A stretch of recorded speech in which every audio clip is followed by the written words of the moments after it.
Good evening and welcome to another Commemorative Air Force Warbird Tube webinar. I'm your host, Steve Bullis, and we're so glad that you could join us tonight. This webinar series is made possible by the Commemorative Air Force.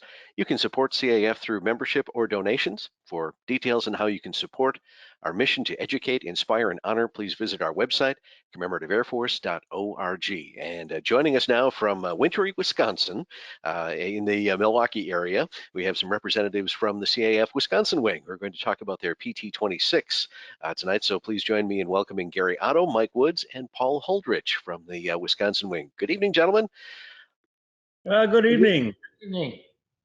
Well, let's start out. Tell us a little bit about the airplane that we're trying to highlight tonight on 12 Planes of Christmas, the PT-26. Oh, very good. Yeah, Mike Woods and Paul Holdridge are both rides pilots for the PT-26 in our rides program, so they're very familiar with the airplane.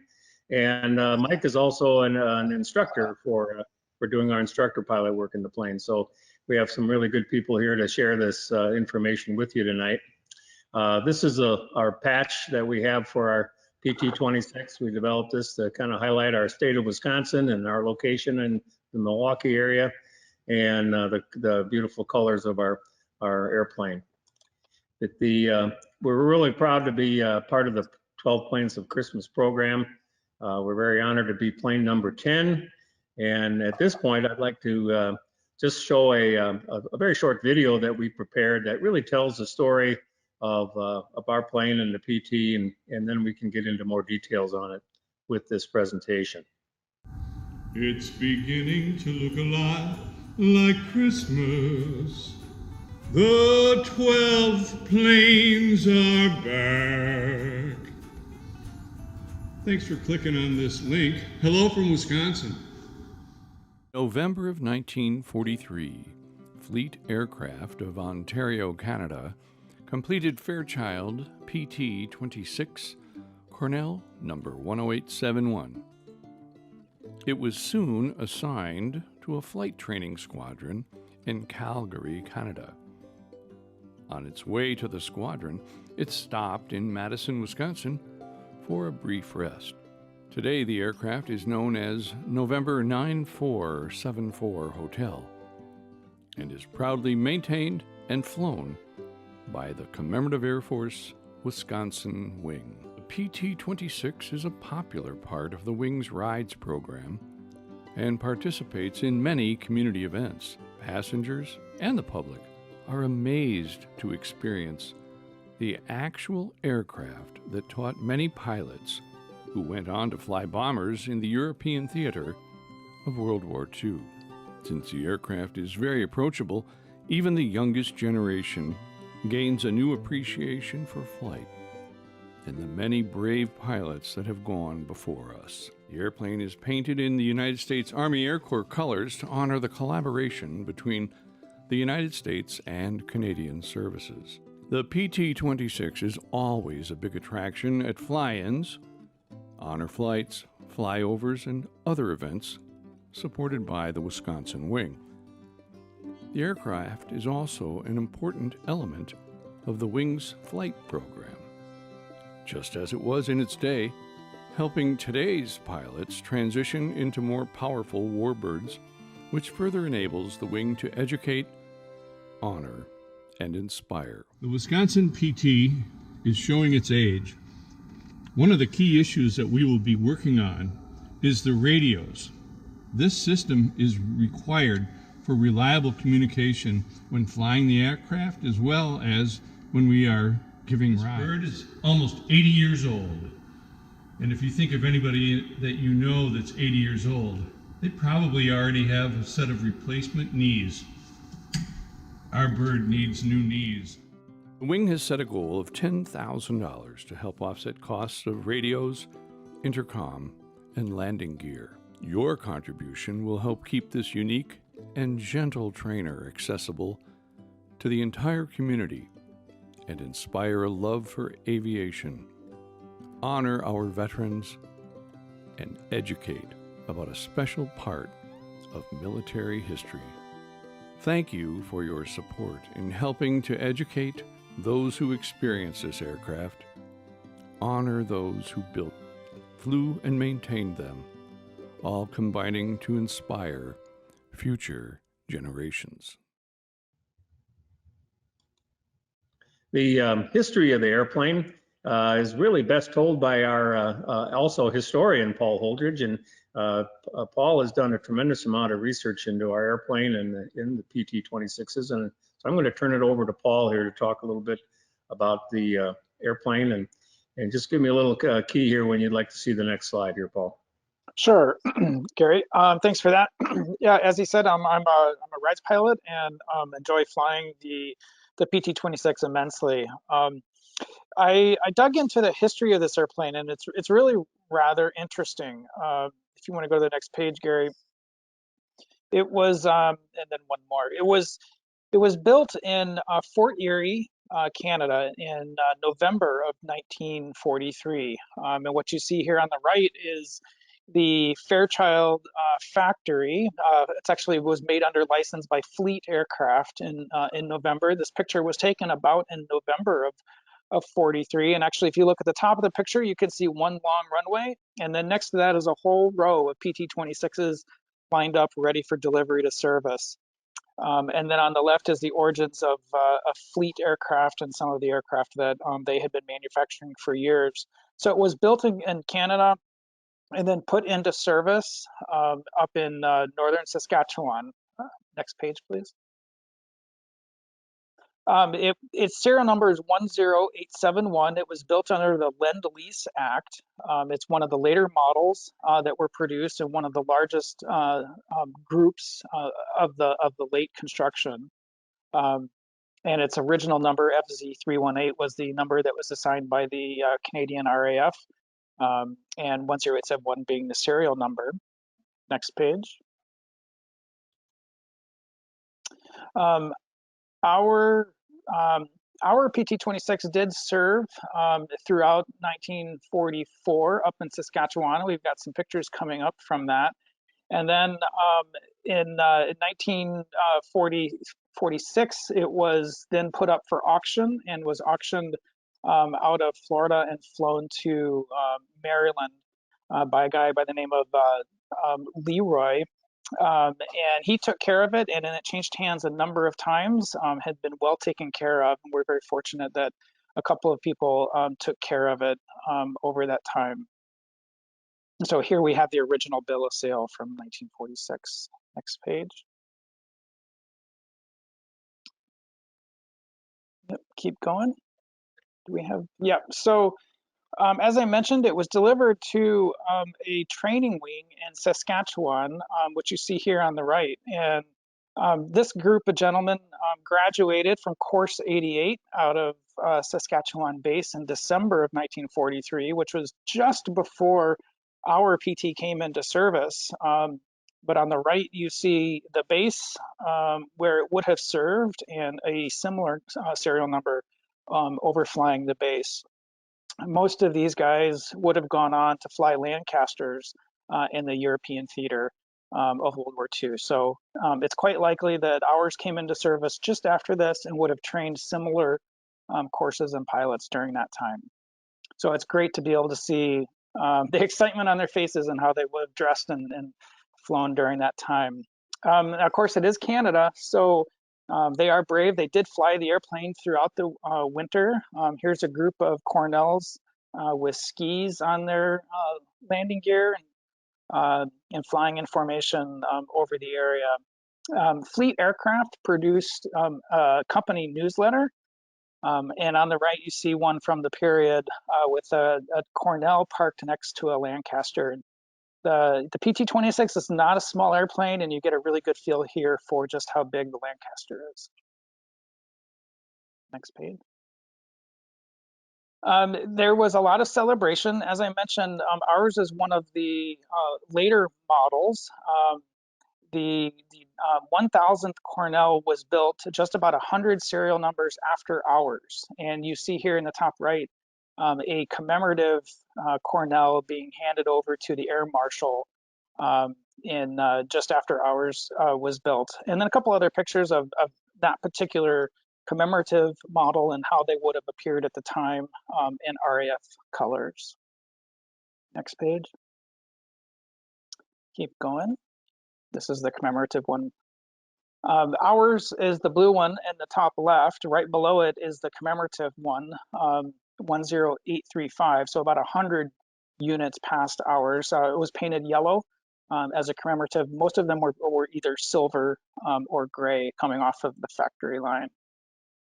Ours is painted in U.S. Army Air Corps colors to help celebrate the collaboration between the U.S. and Canadian forces during that time. And here's a great picture of a young cadet with a couple of Cornells from active duty. It's great to see how they would have been dressed and prepared to fly throughout the season. And keep going. So when ours was manufactured in November, it was, as I mentioned, assigned to Saskatchewan, and it was delivered by flight. So flew along the lower edge of Lake Erie and then up through Wisconsin, and actually stopped along in Madison, Wisconsin for a night around Thanksgiving of 1943. So it has been here. It has a Wisconsin history, and we'd like to think that it's come back home to stay with us at the Wisconsin Wing. So Elroy Lewis purchased the aircraft in 1946, and it has changed hands about 13 times since then.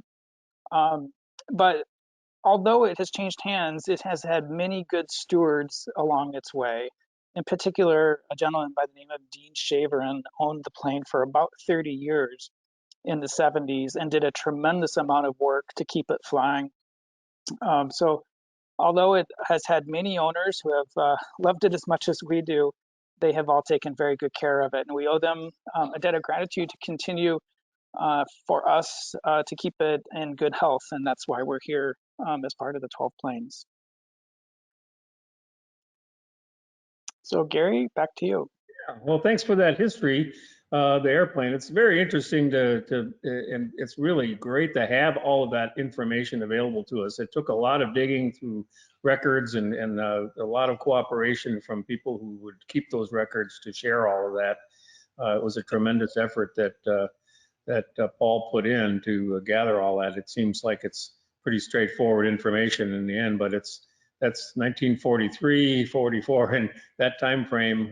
Records were not always that well kept into this age. So, and with the support of Fleet Aircraft, I certainly owe them some thanks as well for sharing the information that they had available. They were very excited that we are looking after the airplane. They're very proud of it themselves. Most of the records of Fleet's construction were destroyed in a fire in the 50s. So some of the detailed things that we would love to see are no longer, are just lost to history. But I'd certainly owe them some thanks for sharing the information. That's great. And once we got it on board with the CAF and it was assigned to our Wisconsin Wing, one of the great places to take an airplane in Wisconsin is to AirVenture EAA, and we were very honored our first year with it there to be an award winner for its condition and its restoration quality. So we did get an award in 2013, and very pleased with that. And we've been flying a very steady the use of the airplane. And but that's why we're here to talk about the things that we need and things that have to be kept up and improved and restored. So, but we've got a great program here at the Wisconsin Wing of sharing this airplane with through air shows and all the different ways that we can keep it in the public eye.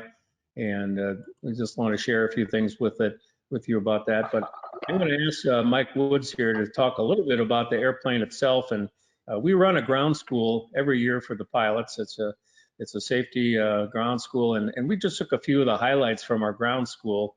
And I'd like to have Mike Woods highlight some of the features and the basic performance numbers for the airplane. The airplane is actually a pretty simple airplane, but like all airplanes, it's one that you really need to know all the ins and outs of the little things. There's some things that could bite you, and but all in all, I'd say it's a simple airplane. It's relatively easy to fly, and it's a real joy to fly. The one thing that probably most people notice about the airplane when they're flying it is we don't have any cables for the controls. They're all push-pull rods. So the controls are very, very smooth. They're I don't know why an airplane designed back in the late 30s, early 40s was so well coordinated. We fly some of the more modern airplanes and they just really don't fly as well as our PT does. So it's a joy to fly in the air, and it makes for a great airplane for giving rides in the thing and other people enjoying it too. So as you can see, the PT-26 does have a sliding canopy. One of my most enjoyable times to fly the airplane is early evening. You can go out, on a summer day, starts to cool off a little bit. You can open that canopy, start the airplane up, you taxi out with the canopy open, you take off with the canopy open, and then never close it. I tell people it's my flying convertible.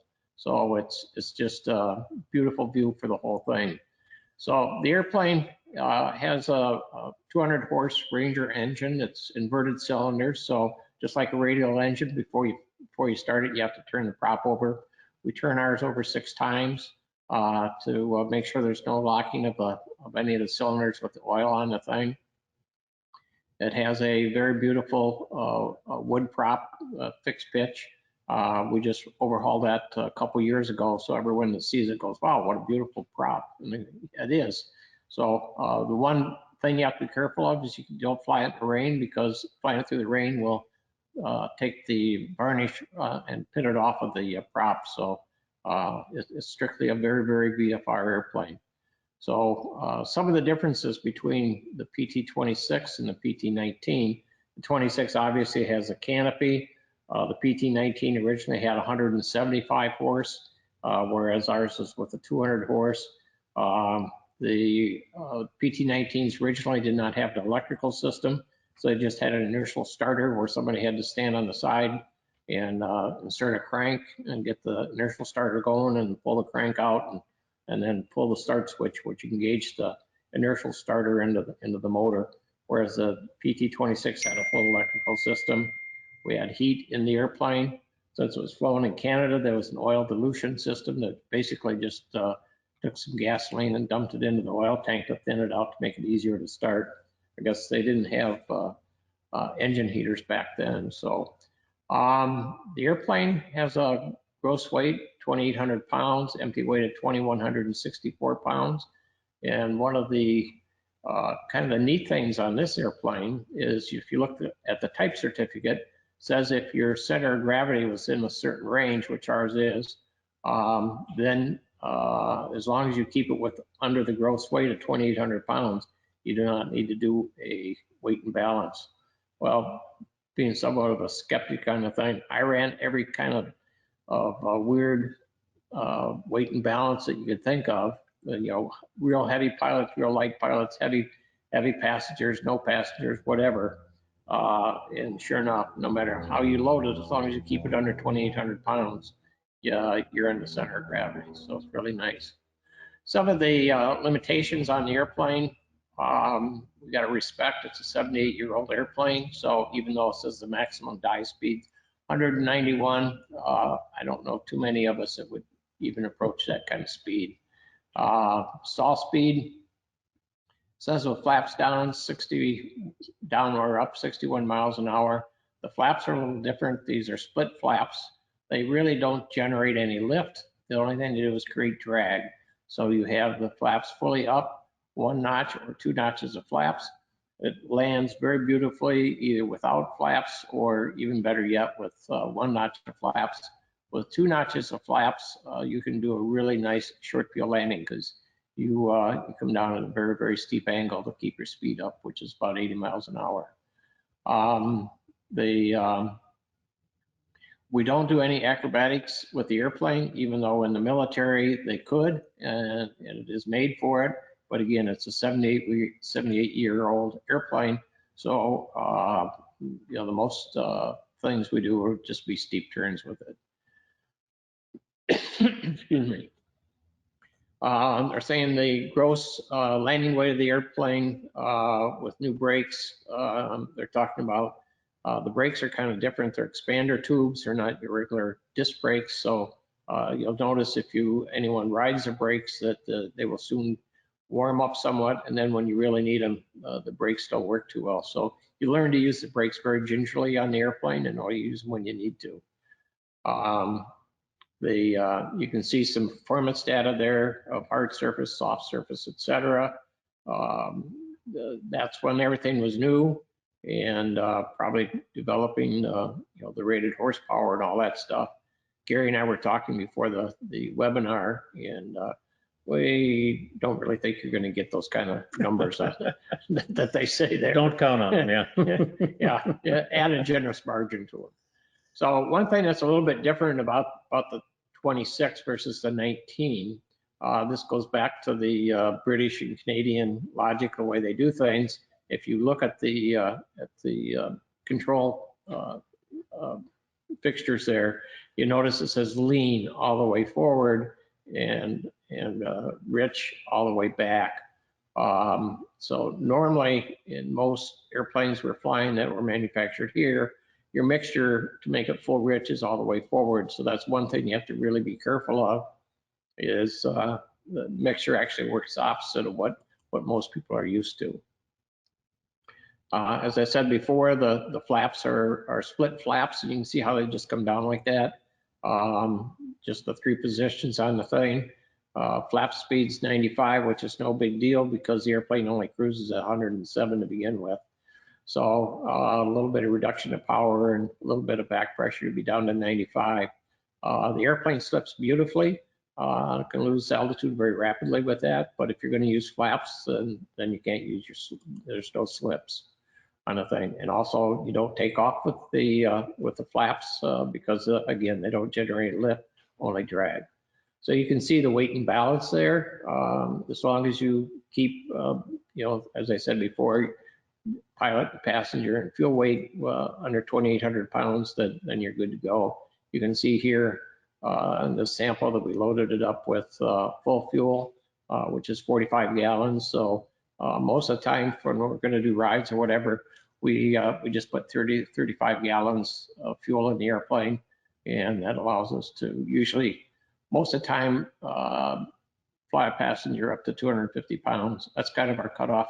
Someone weighs more than 250 pounds, we won't fly them in the airplane. So we have had a few disappointed people, but whatever. We have to stick to what's good for the airplane and what's safe. All right.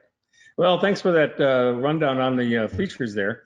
What we'd like to talk a little bit now is about what our needs are today and why we made application to be in the 12 Planes of Christmas. We have a little summary here of our needs, and it's not just one thing. This our beautiful plane has a number of things that we need to pay attention to. The first one being the radios, and in the brief film that we saw in the beginning, Tom McDermott was pointing out our radio stack in there. It's been in there quite a few years, and it's aging and it's got issues. So we need to pay some attention to it, update it, modernize it, and so that needs some attention. In addition, the intercom, the transponder, and the altimeter altitude reporting capability of it, and also adding ADS-B. It's a new feature that is being required by the FAA to report your detailed altitude and location information to other airplanes. So that's the radio repairs are really a special need, but then we also have some structural needs too. The tail wheel assembly and our drag link recently, drag link was found to be cracked at this annual, so it's kind of a rare piece to find and keep going there. And the tail wheel suffers from, it's kind of a chronic tail wheel shimmy problem with all PTs that it's just the way they were built and they wear faster. So there's wear and tear in our tail wheel that needs attention, and also our right gear leg assembly. So we got again, we show a picture here of the tail wheel assembly. It's a very robust tail wheel assembly, but it still needs attention to keep it in airworthiness condition. And our gear pictures here, and we saw that Tom McDermott kind of jokingly point out that like several of the people, including me, has some new replacement knees. Our PT needs knees replaced, if you want to call that gear assembly a knee. So we need some attention there. And also one of the long-term needs for the plane is that these wings on the airplane are made out of wood. And I think that they're wood, they're glued together, and there's a life to that, the glue and how long that'll last, and also all the structure and things in there. So Paul, you had mentioned that you're reading in a book about the wood and the sources of the wood for a lot of these wood wings, and you want to comment on that? It's kind of interesting history on the wood. Yeah, during the 40s, obviously plywood was one of the inventions that really came into practice during World War II. And spruce was used for that. And Wisconsin provided a large amount of the spruce that was used for plywood applications during the war. We would love to think that the spruce that are on the wings of this airplane came from Wisconsin. I think that would probably be difficult or challenging to prove. But we do know that the upper Midwest and Wisconsin in particular certainly provided quite a lot of that wood for construction. So it's possible that the wood came from our home state here. Very good. Yeah, it certainly would be fun to know for sure, but it most likely has its origins in this part of the country. So it's good to know that the part of the war effort was contributed to even by our wood products people in the state. So, but anyway, I think that's a good summary of where we're looking for support and help from everyone to keep this beautiful bird flying and keep it doing what it's doing. But what I wanted to do is just give a little bit of a recap of the Wisconsin Wing, what we do here in Wisconsin, and give you a little bit of a feel for why we need this plane to keep it flying. So the Wisconsin Wing is based right in the Milwaukee area. We're actually based our planes are based at the Waukesha Airport, which is a suburb of Milwaukee. And we have 3 airplanes assigned to us from headquarters. The PT was our first plane that we had assigned here. And then we were very fortunate to get a 1943 SNJ-5, which is also well known as the T-6 Texan. We've had that since 2011. And the 1955 T-34 Mentor is the latest plane to come on line this year. Is our first year of active flying with the Mentor.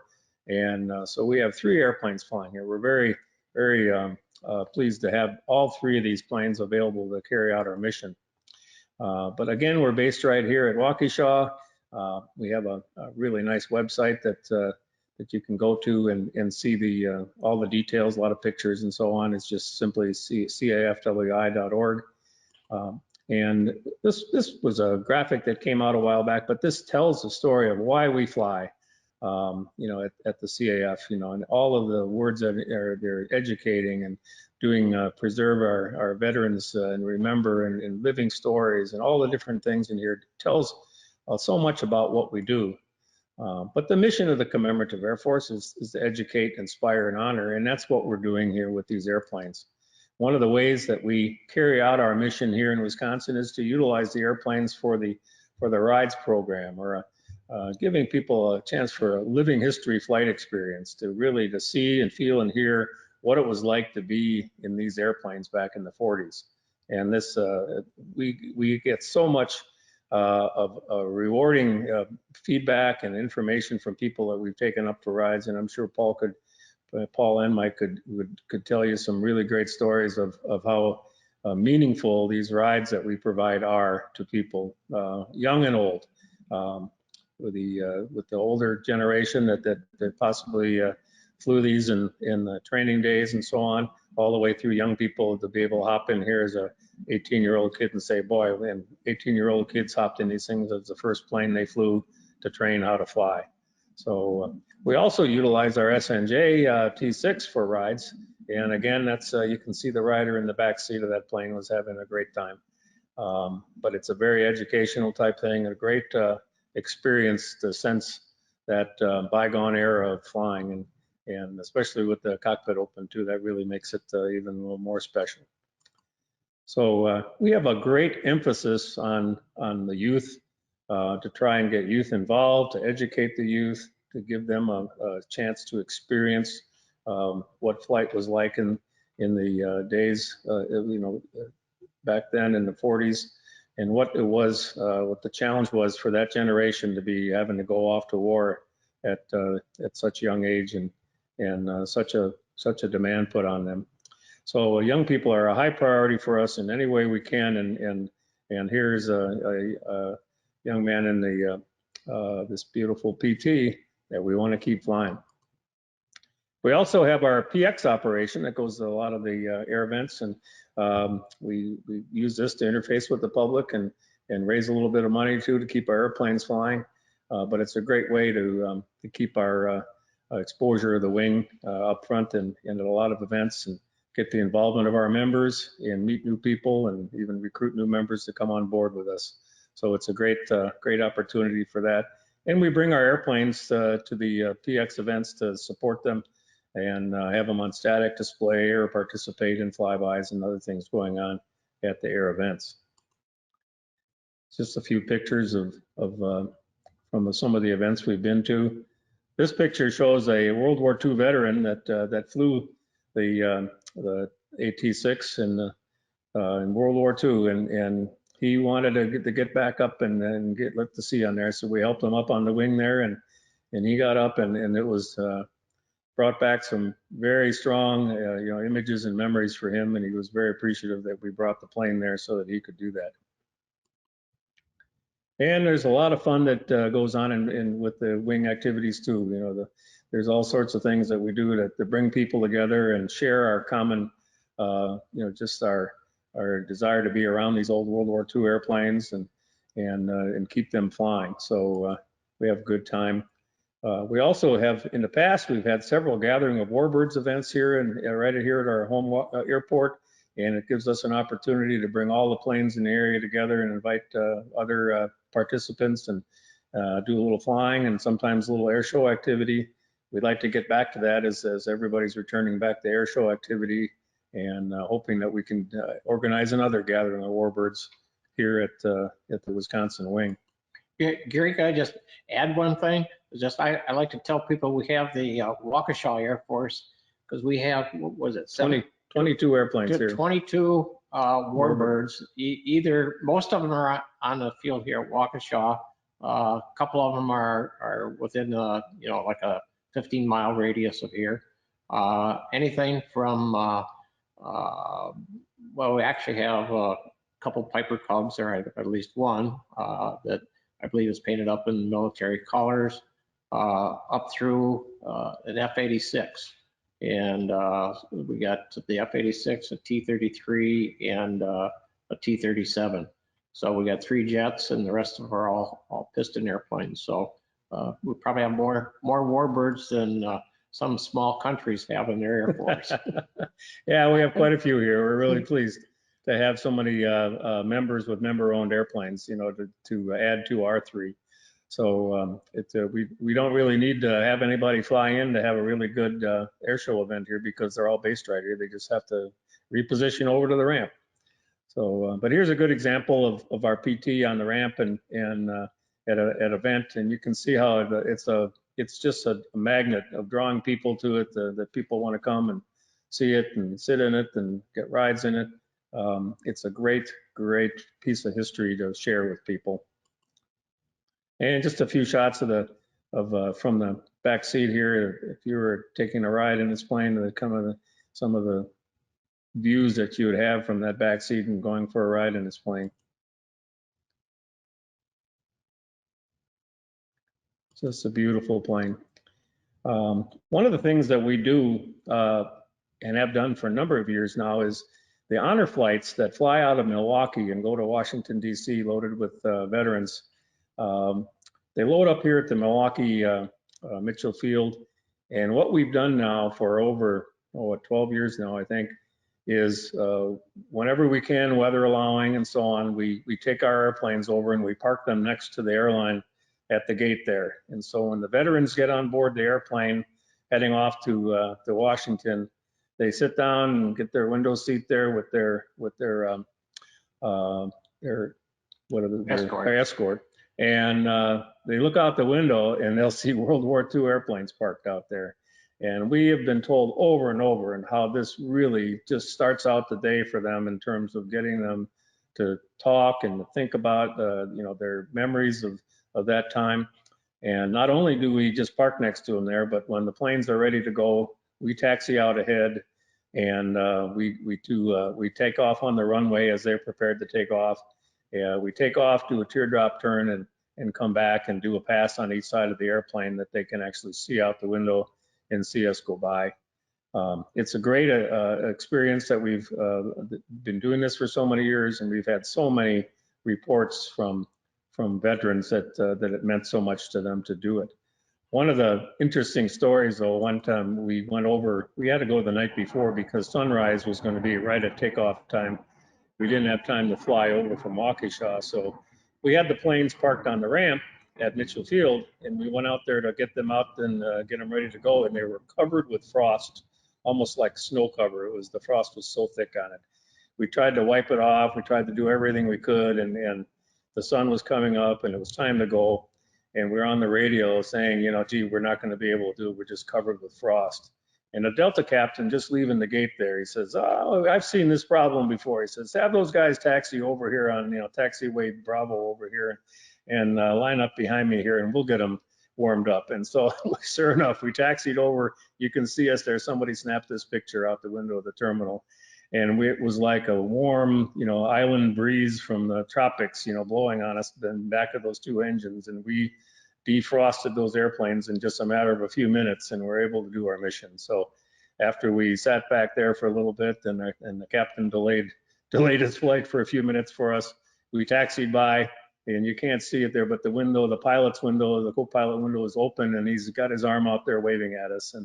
And I think he told all the passengers why they were being delayed so that we could get our warm air. So it was a very heartwarming story. We did track down that pilot and found out who it was, and sent him a very big thank you letter and a show of appreciation for doing that, because it saved the mission. So it was kind of a neat thing to do. So, but if you want to support our airplane, certainly the 12 Planes of Christmas is a great way to support it. We have other things that we have information all about the plane on our website at cafwi.org. You can simply go there. But a lot of people say, what does it take to fly the plane? What if you join the CAF and you're a pilot or whatever, you want to fly? This is right out of the 60-1 regulations and the aircraft experience requirement for initial checkout in the airplane. And this airplane falls into the liaison and primary aircraft category. So you need a minimum of 200 hours of flying time. And to pass your check ride and get certified for the airplane, you need 10 hours and 10 landings in a tailwheel aircraft in the last 12 months. And it's really not that tough of a hill to climb to get over that and be able to qualify for it. That's really a minimum. Of course, the people certainly want more experience and keep on getting more experience to keep current and active with the airplane. But it's really an easy thing to do. To get involved with the CAF and to be able to fly a plane like this and experience, just the joy of sharing this airplane with so many other people. So I guess we get to the point where we have some questions here, or Sure. Some questions, and maybe we can get into some specifics of answering some questions. That sounds good. Gary, how many active members do you have in the wing right now? I think we're at 92 right now. Okay. And we had a little bounce back after the COVID hit us hard, and a lot of people weren't renewing because of just not hearing from the wing for a while. But boy, we're back strong this past year. We had a full year of activities, and a lot of our members have come back, and I think we have 24 new members this year. So it was just great year to be bouncing back and being active. Well, congratulations. Yeah. Yeah, one of the things that most people are surprised about, they think you have to be a pilot to belong to the CAF and enjoy everything. And I would say the vast majority of our members are not pilots. They are just people that love being around the old airplanes. They love helping out, being with others that do fly. And of course, as we fly to these different air shows, et cetera, it's a two-place airplane. So we always try to take somebody with us and enjoy the flight, enjoy the time there and the time coming back. That's great, and especially with the mission that with multiple missions that you've put together, the honor flight, the gathering of warbirds, your PX, outreach to youth. There's really something in the Wisconsin Wing for anyone, depending on what your interest might be, whether it's turning wrenches on the airplane or helping educate youngsters. I mean, there's really a wide variety of roles that people can fill. And like you said, Mike, even if you're not a pilot, there's certainly a place for you within the Wisconsin Wing and within CIF itself. Even with the rides program, sure, we have a couple of pilots who are qualified to give rides, but the real enabler of that is our ground crew. We have a number of ground crew that help us marshal the aircraft, help prep the rider. There's a fair amount of logistics getting a rider ready to go safely in the airplane. So having a ground crew on hand really makes that go smoothly and makes the rider much more comfortable and an enjoyable experience for them. And we're always looking for more people to help out with the grounds crew to get that going.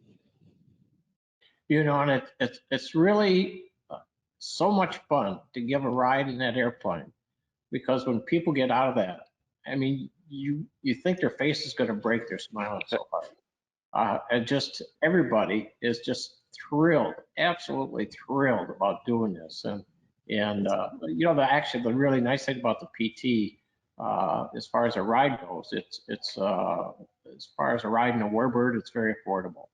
The SNJ costs a lot more to run, so we got to obviously charge a little bit more, actually quite a bit more to fly in that airplane. The PT is I think most people are surprised that how affordable it is to go on a nice ride. And usually we say the ride's 20 minutes, but by the time you start up, taxi out, take off, do a nice ride.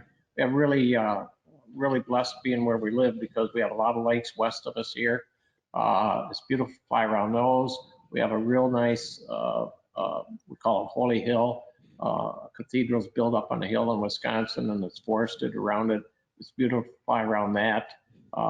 We can always fly over towards the lakefront, which is a beautiful view there, beautiful view of downtown. So it's a great place to do rides. People always enjoy it. And like I said, you're surprised their face doesn't break. They're smiling so hard when they come back. And it's a very approachable airplane. It's still a large airplane, but it's not overwhelming. And it's not terribly noisy, so it's not frightening to a younger rider. But as we said before, it's very stable and very smooth, and is a very gentle airplane, so it really is a perfect platform for a Warbird experience. And as Gary had the website address for going directly to the Wisconsin Wing, you can also support the airplane by going to the general support site for all of the 12 planes of Christmas, and that's supportcaf.org. Supportcaf.org. You want to get that in there. But as you're talking about the PT, this is our primary trainer. So this was this is one of the airplanes that, as a new aviation cadet, you would fly a PT, or the 26, the 19, the 17. So it's designed to be a very relatively easy airplane to fly. No airplane is completely foolproof, but it's really a stable platform. But what's it like to fly it, 70, almost 80 years later? Well, it's really it's a good question, because the plane flies just like it did back then. It's like going back in time. I call these airplanes time machines, because it allows you to go back in time and feel, see, and smell what it was like back then. And it's the experience especially for someone new, just going for a ride is something, but from being a pilot of these airplanes, it never wears out. It's just, in fact, unless I'm sharing a ride with someone in the back seat, I really, the joy I have of flying these airplanes is to be able to share it with people, and that's my mission, to do that.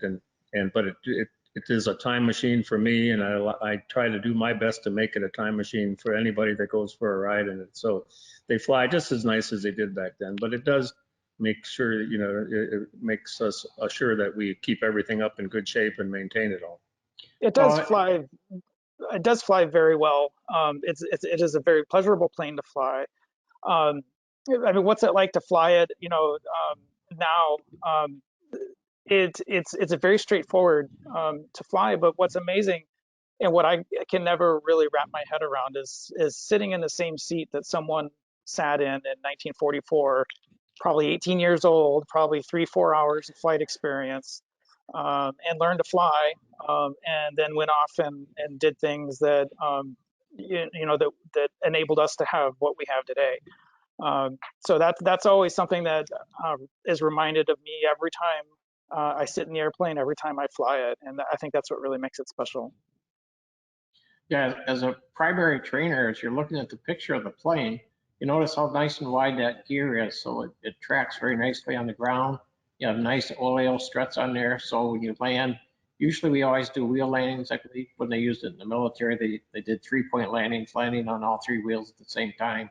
But the probably one of the weak parts of the airplane is the tail wheel, so we try to do that, treat it very gingerly. So all of our landings that we do most of the time are wheel landings. We're just laying on the main wheels. You can come down 80 miles an hour and slowly bleed that speed off and pull the power back as you're approaching the runway, and just gently start pulling a little bit back on the stick, but not far enough to put the tail wheel on, and you just gently kiss the ground. It's just such a fun airplane to land. And it does have a very large rudder, as you can see here in the picture, all the way up to the blue paint is still rudder surface area. So to Mike's point, you have a lot of control over that rudder through the landing process. Yeah, I remember landing once on a pretty severe crosswind, and I said, we'll try it and see how it works out. Well, it did. I won't take the credit for it. I'll give the credit to the airplane. There you go. What, as a primary trainer, what sort of things would be the cadets be learning in the first initial phase of their flight training? Well, they'd obviously just be learning how to fly straight and level, how to do turns in the airplane, you know, how to hold your altitude in a turn. You stall the airplane. It has very, very gentle stall characteristics. You can pull the stick back, let it stall, and just keep the stick back if you want to, and you can just kind of do a falling leap with the thing, just using the rudders to, one wing starts to drop, a little bit of rudder pressure the opposite way, and it'll lift the wing right up. You'll come down at a pretty good rate, but you're very controlled. A little bit of forward pressure, a little bit of power, and away you go. So it's either power on or power off. It has very, very gentle stall characteristics. So it's great as a primary trainer. As an advanced trainer, probably not so much so. But for people learning to fly, get those initial hours in. And the PT-26 did have full instrumentation. So when the student got to the point where they're learning instrument flying, then they would switch seats and go to the back seat. Normally the instructor sat in the back, and then they'd have a hood that would cover up the whole canopy, and they could fly back there, be totally enclosed, not being able to see outside. So it made really a great airplane as a primary trainer. In addition to the basic maneuvers, they would have done preliminary formation training and very light aerobatic training in this airplane. Being that this is a Canadian-built PT, have you encountered any Canadian veterans at any of the various shows you've been to through the years? We don't understand them from Canada. We don't understand Canadianese. I haven't met any, Steve, I haven't met any Canadian veterans yet. I hope to very soon. But one of the people who have been very helpful in researching the history of this airplane is Charles Broadhurst in the UK.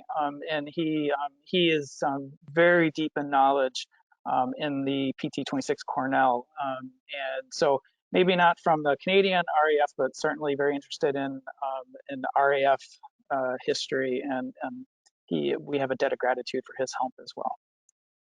Well, when we talk about the Canadians, we've had a couple of gathering of Warbird events at Waukesha here, and both times the Canadian Air Force has sent down, I believe, a helicopter or a couple of helicopter crews. And I think one year they had a transport that they brought down, and because they need to do so much international flying and that, so they're always glad to come down and help us. So Canadians have been extremely friendly, and I believe Paul was told by the fleet people that they'd love to have us bring the airplane back there, but that's basically Buffalo, New York. It's quite a long trip for a 107-mile-an-hour airplane, so I'm not sure we'll do that.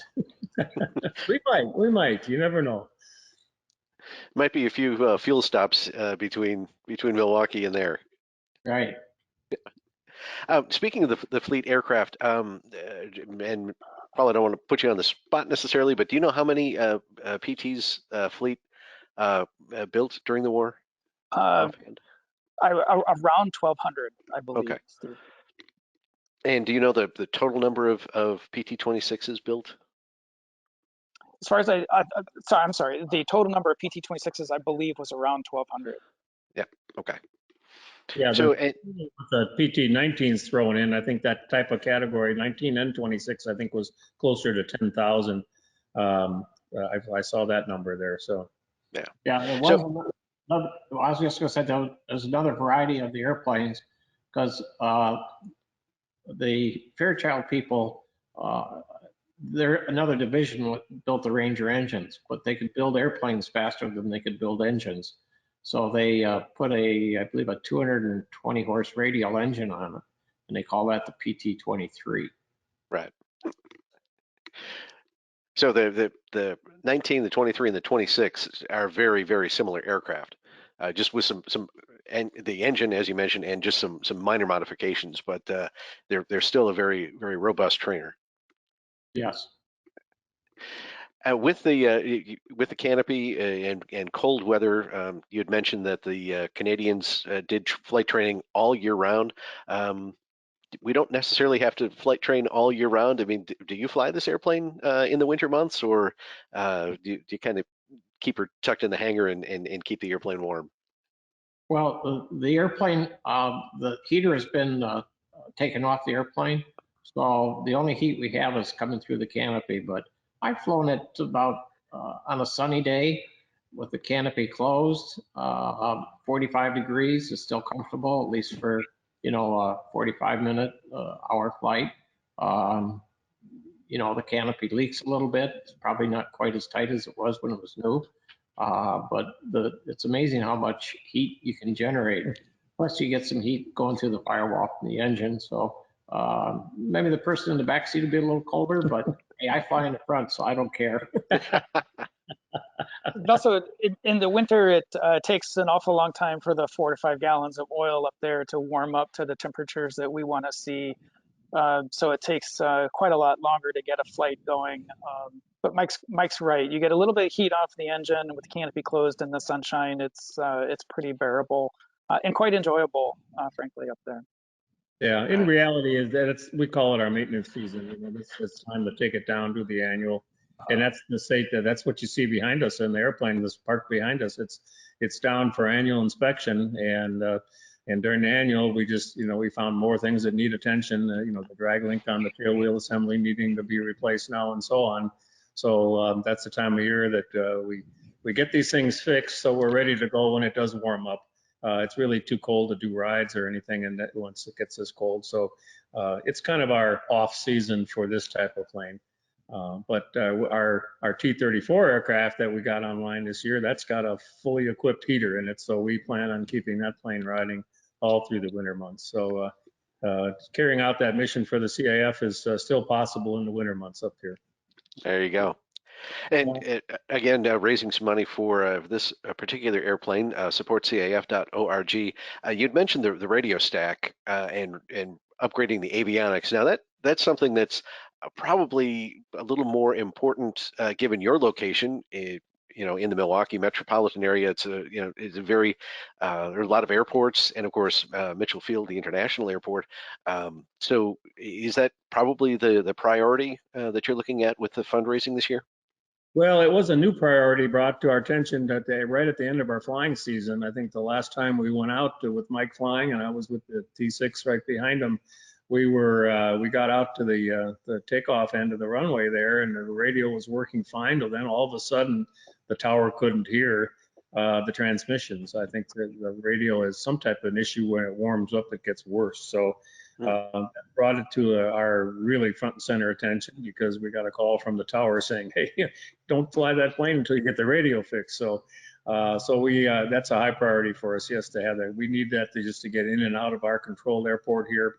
And we need to add in ADS-B capability, reporting altitude and location information, so that we can fly into Mitchell Field and also into Madison. We can't go into either one of those areas without having that additional feature besides a good talking, NavCom or COM radio. So we need to upgrade these radios, and that's it is like a #1 priority. But we can't fly it after annual without a good working radio. And along with that is the intercom. The intercom and the radios have both been a little bit unstable. And since it is such a great rides platform, being able to talk with our passengers and tell them about the airplane and make sure that they're okay is a really critical piece of the rides program. So we really want to get the radios and the avionics sorted out. Great. And again, congratulations on being part of the 12 Planes of Christmas. It's quite an honor, and hopefully we can help raise some money to get those new radios for the airplane and fix the knee and the tail wheel of the PT-26. And do you have a facility that's open to the public with the Wisconsin Wing? No, we don't have actually open to the public. We have a meeting on the third Saturday of every month at our hangar. It's open then. Generally, people are here from 10 a.m. through noon or so. The meeting formally is at 10:30.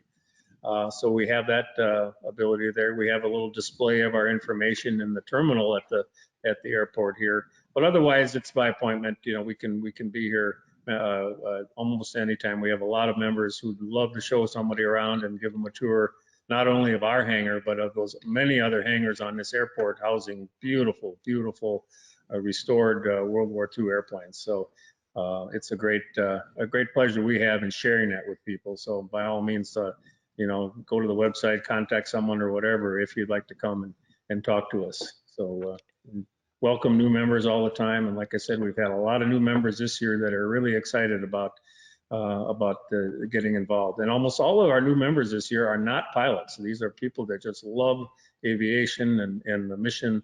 They're really excited about the mission of the CAF because it speaks to so many people, teachers that want to educate and people that want to do things for the veterans and honoring them, and inspiring young people to get into aviation and get involved with the airplane and learn the history is just a great thing to be involved in. Great. Yeah. And you mentioned teachers. So teachers, scout groups, if they're interested in coming out and seeing the airplanes, contact you through the website to set up a time to do that.